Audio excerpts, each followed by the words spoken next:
avec la communauté chinoise de Polynésie. À l'occasion du Nouvel An chinois, c'est sa culture que cette communauté veut mettre en avant. Danse du lion la journée, bal du Nouvel An le soir, les Chinois veulent aussi montrer qu'ils ont su s'intégrer à la société polynésienne.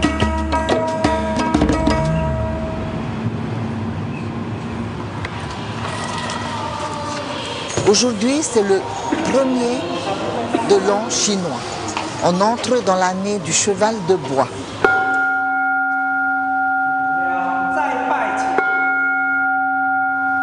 La première chose qu'on doit faire, c'est une cérémonie au temple pour remercier Conti, pour demander à Conti de nous protéger, d'être avec nous toute l'année.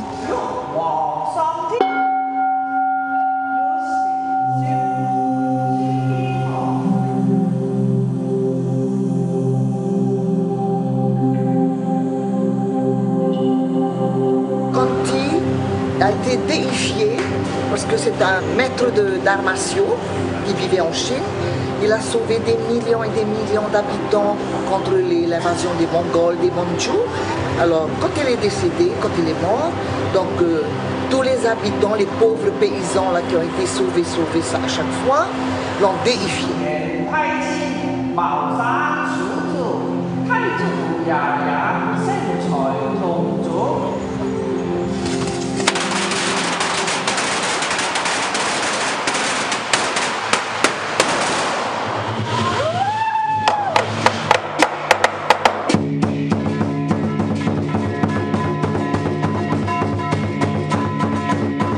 La danse des lions. C'est pour chasser les mauvais esprits. Les mauvais esprits ont peur du rouge.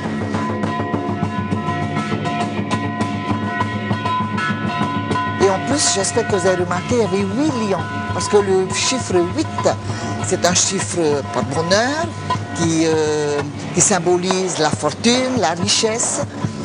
Et donc, il y a des groupes de lions qui vont aller danser devant les magasins pour apporter la prospérité, chasser tout ce qui n'est pas bon, tous les mauvais esprits, et apporter la prospérité.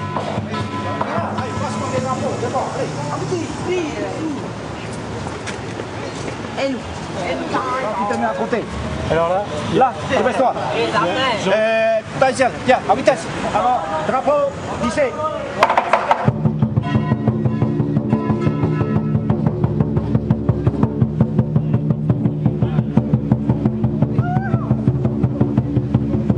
L'originalité de l'implantation chinoise en Polynésie, c'est le fait que le pays et ses habitants soient si accueillants. La deuxième caractéristique, c'est le nombre. La communauté chinoise représente à peu près 5% de la population. On pourrait dire que c'est la communauté la plus importante, notamment par rapport plutôt à la Nouvelle-Calédonie, où ils sont à peine quelques centaines.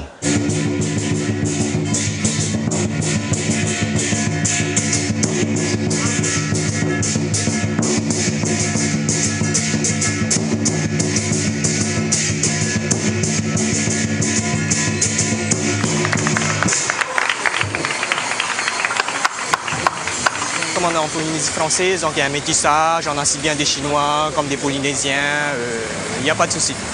Et ils sont fiers justement, Polynésiens, de danser justement parce que ça fait partie aussi de l'ensemble. Voilà.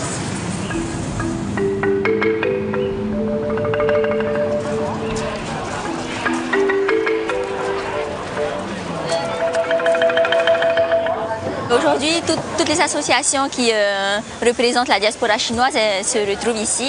Elles présentent un peu leurs objets, leurs programmes et tout ce qui est en rapport avec la culture chinoise. Les liens avec Tahiti et la Chine, ils commencent à s'ouvrir. Je pousse les élèves tahitiens à s'inscrire, à s'intéresser à la culture chinoise parce que je pense que la Chine est un pays qui s'ouvre à nous et je pense que ça va être intéressant pour plus tard pour trouver un travail.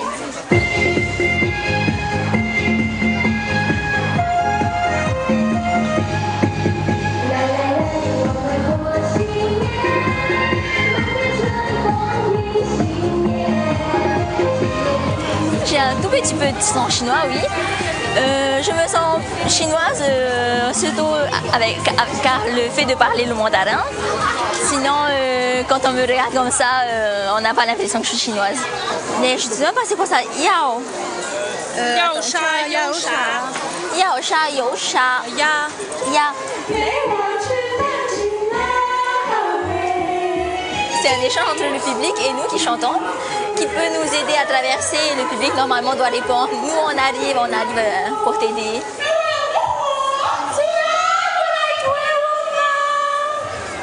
Avoir une diaspora chinoise ici, ça fait un plus pour le pays. Et puis avoir un multiculturalisme, ça fait de nous un pays riche.